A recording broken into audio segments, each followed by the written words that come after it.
모두의 성장에 대한 토론인데요. 먼저 민간 참여자의 의견을 한번 들어보겠습니다. 장우현 연구위원님 발표해 주십시오. 예, 한국조세재정연구원에서 온 장우현입니다. 먼저 이런 발언 기회를 가지고 굉장히 영광으로 생각을 합니다. 정말 감사한 일이라고 생각하는 게 작년에는 회복에 대한 이야기를 했고 회복이 충분히 가능할지에 대한 우려가 있었는데 이젠 대도약에 대한 이야기를 하고 있고 3대 메가 프로젝트에 대한 이야기를 하고 그리고 함께 가는 모두의 성장 이야기도 하게 된 것이 정말 감사드릴 일이라고 생각을 합니다. 당연히 감사만 드리려고 나온 건 아니고 제안을 드려야 할 텐데요. 그렇지만 저는 아무래도 효율을 또 생각할 수 있다고 생각합니다. 모두의 성장에 있어서도. 그리고 모두의 성장을 잘하기 위해서 우린 1년 차의 성공을 좀 심화해 보면 어떨까라는 생각을 좀 합니다. 말씀드릴 건 역시 증거 기반, 근거 기반 정책 관리, 재정 관리하고 성과 평가가 될 텐데요.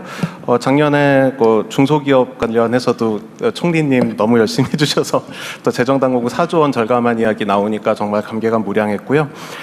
저도 이제 소상공인들의 어려움을 완화시키기 위해 했던 민생회복 소비 쿠폰을 여러 연구진들 모시고 가치를 평가할 기회가 있었습니다. 정말 100만 원 집행에 대해서 43만 원이라는 흔히 보기 어려운 결과를 냈는데 이게 특히 또 언론하고 대중들에게 잘 알려지게 된 이유가 증거 기반이었다고 생각을 합니다. 물론 약간 시행착오도 있긴 했지만 증거 기반 평가가 정말 중요하구나라는 생각을 했습니다. 그래서 사실 1년 차에 이런 성공을 좀 더 심화하기 위해서라도 증거 기반 평가가 굉장히 중요하다고 생각하고 모두의 성장에서도 마찬가지라고 생각을 합니다. 그런데 다만 이렇게 말씀드리면 또 너무 허황한 거 아닌가라고 말씀을 하실 것 같아요. 좀 구체적으로 말씀을 드리면 우리 데이터가 부족하냐? 절대 그렇지 않다고 저는 생각을 합니다.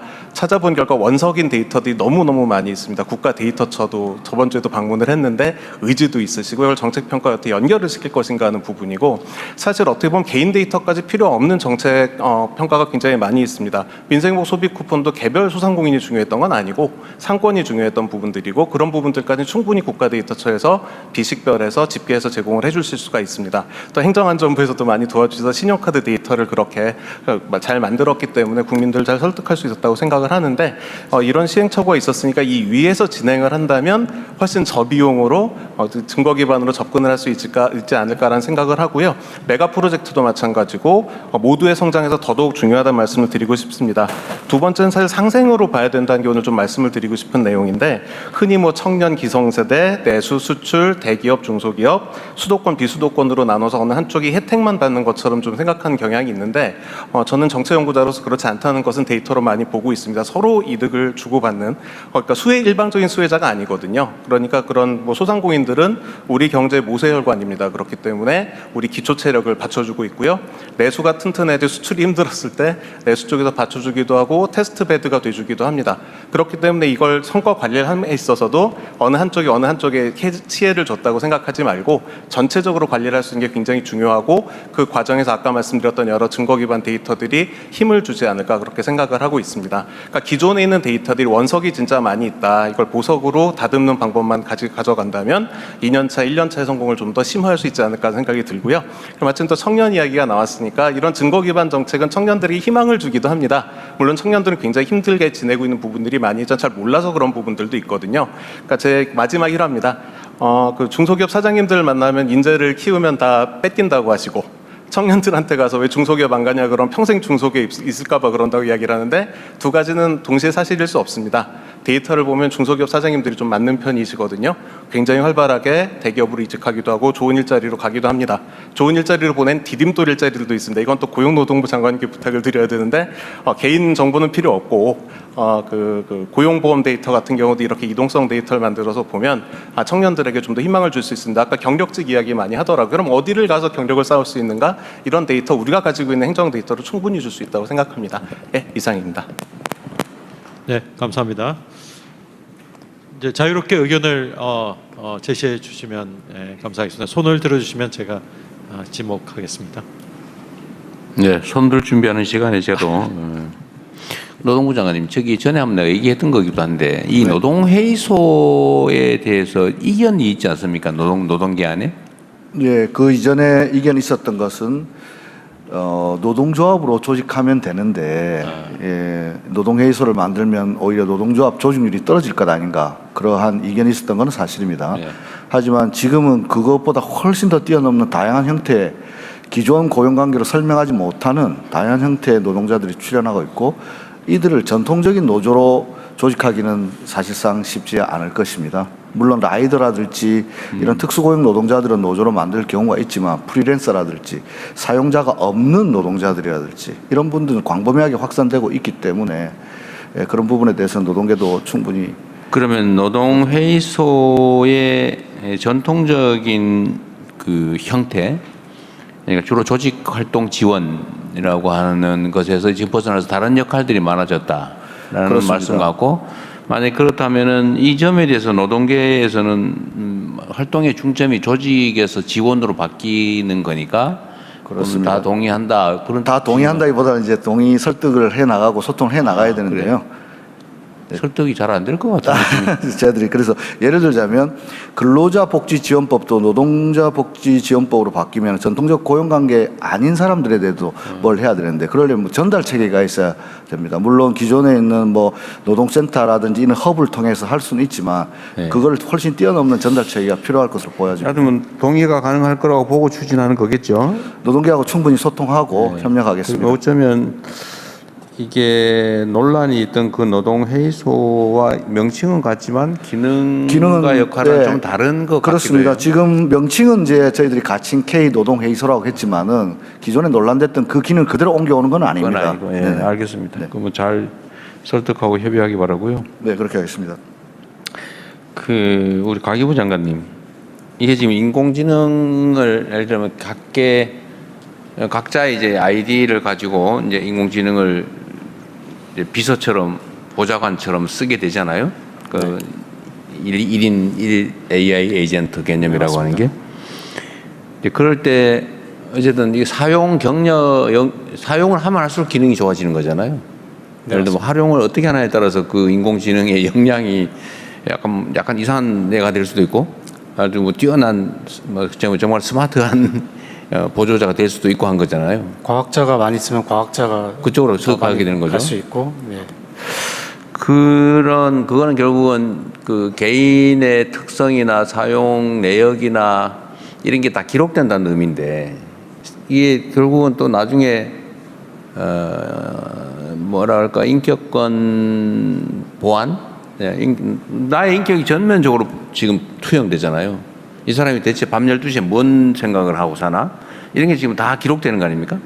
그 보안 문제는 어떻게 해요?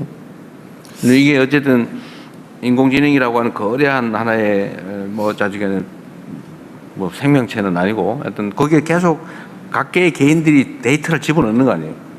그럼 그 반응도 집어넣는 데이터에 따라서 반응이 각자 따로 오게 되는데 하여튼 그러나 각자가 입력한 데이터는 기록되잖아요. 이거에 대한 보안 문제는 어떻게 됩니까? 뭐 여러 가지 좀 대비책이 좀 필요한데요. 간단하게 좀 이렇게 생각해 보시면 좋을 것 같습니다. 이 AI 에이전트가 이렇게 내가 개인이 쓸 수 있는 AI 에이전트가 있을 수도 있고 또 회사에서 이제 회사별로도 이제 AI 에이전트가 있을 수도 있고. 그러니까 범용적으로 쓸 수 있는 AI 에이전트, 예를 들어서 우리가 공공 서비스를 하기 위해서 뭐 AI 에이전트를 만들 수도 있는데 국가가 관리하는 공용의 AI를 각각 개인들이 쓰게 되지 않겠어요? 우리가 말하는 모두의 AI는. 근데 그러나 뭐 회사 전용, 예를 들면 뭐 보안 전용, 기술 개발 전용 이거는 이제 따로 하는 거고 우리가 생각하는 모든 국민에게 공용으로 좀 지급하게 될 AI 에이전트는 하여튼 국가가 하나의 AI로 관리하게 될 가능성이 많지 않습니까? 네, 근데 그 범용성을 가진 이렇게 지능이 하나 있고 각각의 AI 에이전트별로 보안을 별도로 분리를 좀 해야 됩니다. 그래서 그게 안 되면은 사실은 각 에이전트별로 특성도 가질 수도 없고 또 보안 이슈도 생길 수 있기 때문에 각각의 어떤 에이전트별로의 어떤 보안을 우리 장치를 좀 만들어야 됩니다. 그래서 어떻게 보면 내가 계속 사용하는 AI 에이전트는 어떻게 보면 내 안에서 좀 쓸 수 있게 좀 그 장치를 좀 만들어줘야 되고요. 그리고 어느 정도 이 구분을 좀 줘야 됩니다.